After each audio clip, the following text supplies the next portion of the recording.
সচিব সাহেব, আমি জানতে চাই আপনাকে কে সাহস দিয়েছে আমাদের প্রিন্সিপালের সাথে এইভাবে কথা বলার? রক্তে আগুন লেগেছে।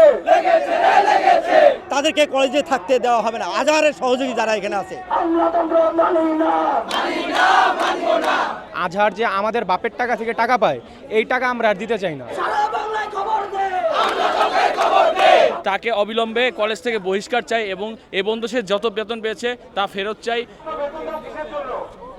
দর্শক, আমলাতন্ত্র নিপাত যাক, কলেজ প্রশাসন মুক্তি পাক স্লোগানকে মুখ্য করে রাজুক উত্তরা মডেল কলেজের শিক্ষার্থীরা এই মুহূর্তে বিভিন্ন দাবি দাওয়া নিয়ে তাদের কলেজের সামনে অবস্থান করছে এবং তারা তাদের দাবি দাওয়াগুলো তাদের বিভিন্ন স্লোগান এবং বক্তব্যের মাধ্যমে তুলে ধরছে এবং তাদের আজকের যেই প্রতিবাদ সভা, অর্থাৎ আজকে তারা যে বিষয়ে কে কেন্দ্র করে এখানে মানববন্ধন করছে সেই বিষয়টি দেখব এবং তাদের কাছ থেকে জানার চেষ্টা করব যে তারা কি বিষয়কে কেন্দ্র করে তাদের আজকের এই প্রতিবাদে মানববন্ধনের আয়োজন করেছে। আমাদের স্টুডেন্টদেরকে কেন তার সাথে কথা বলতে দেওয়া হয়েছে, এজন্য প্রিন্সিপাল স্যারকে বলা হয়েছে আপনাকে এই সাহস কে দিয়েছে? মাননীয় সচিব সাহেব, আমি জানতে চাই আপনাকে কে সাহস দিয়েছে আমাদের প্রিন্সিপালের সাথে এইভাবে কথা বলার? তিনি বলেছেন আপনি আর্মি ইউনিফর্ম পরে আছেন বলে নিজেকে বড় কিছু ভাববেন না।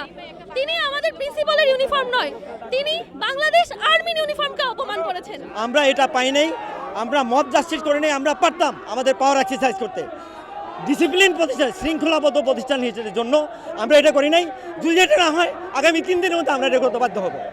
আমরা এটা করতে বাধ্য হব। তাদেরকে কলেজে থাকতে দেওয়া হবে না। আজহারের সহযোগী যারা এখানে আছে এবং কোটি কোটি কোটি কোটি টাকার দুর্নীতি, ওপেন তাদের বিরুদ্ধে দুর্নীতি, মার্কেট, প্লট, বাড়ি, গাড়ি, কোটি কোটি টাকার দুর্নীতি নিয়ে এখানে বসে আছে। আজহার যে আমাদের বাপের টাকা থেকে টাকা পায়, এই টাকা আমরা আর দিতে চাই না। আজহার একজন দুর্নীতিগ্রস্ত ব্যক্তি, ওনাকে আমরা কেন বিগত 7 মাস ধরে আমরা কেন ওনাকে টাকা দিব? তো আমাদের বাপের টাকা থেকে এই টাকা কি আমরা কি মাগনা পাই যে ওনাকে আমরা দিয়ে দিলাম? আর সিদ্দিক কিভাবে স্কুলে এসে বলে যে আমাদেরকে যে আমরা ছাত্রদের সাথে কথা বলবো না, এই কলেজে এসে সে কীভাবে বলে যে সে ছাত্রদের সাথে কথা বলবে না?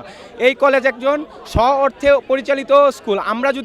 আমরা যদি কোনো পেমেন্ট না দেয় এই স্কুল চলার কোনো ক্ষমতা নাই। সেই স্কুলে এসে সে কীভাবে বলে যে সে কলেজে এসে সে কীভাবে বলে যে আমার ছাত্রদের সাথে সে কথা বলতে চায় না? যে দুর্নীতিবাজ আজহার, ফ্যাসিস আজহার, যে জুলাই আন্দোলনের সময় আমাদেরকে বিভিন্নভাবে হেনস্থা করছে, থ্রেট দিয়েছে তা, এবং আমরা তাকে বের করে দেওয়ার পরও সে বেতন পাচ্ছে। আমরা তাকে অবিলম্বে কলেজ থেকে বহিষ্কার চাই এবং এ বন্ধু সে যত বেতন পেয়েছে তা ফেরত চাই। আমরা অবিলম্বে চাই এই সচিব কলেজে এসে, বিওজি চেয়ারম্যান উনি কলেজে এসে প্রকাশ্যে আমাদের প্রিন্সিপাল স্যারের কাছে ক্ষমা চাবে এবং আজহারকে অবিলম্বে আমরা বহিষ্কার চাই কলেজ থেকে। এই ঈদে জামা জুতো অ্যাকসেসরিজের ডিসকাউন্ট।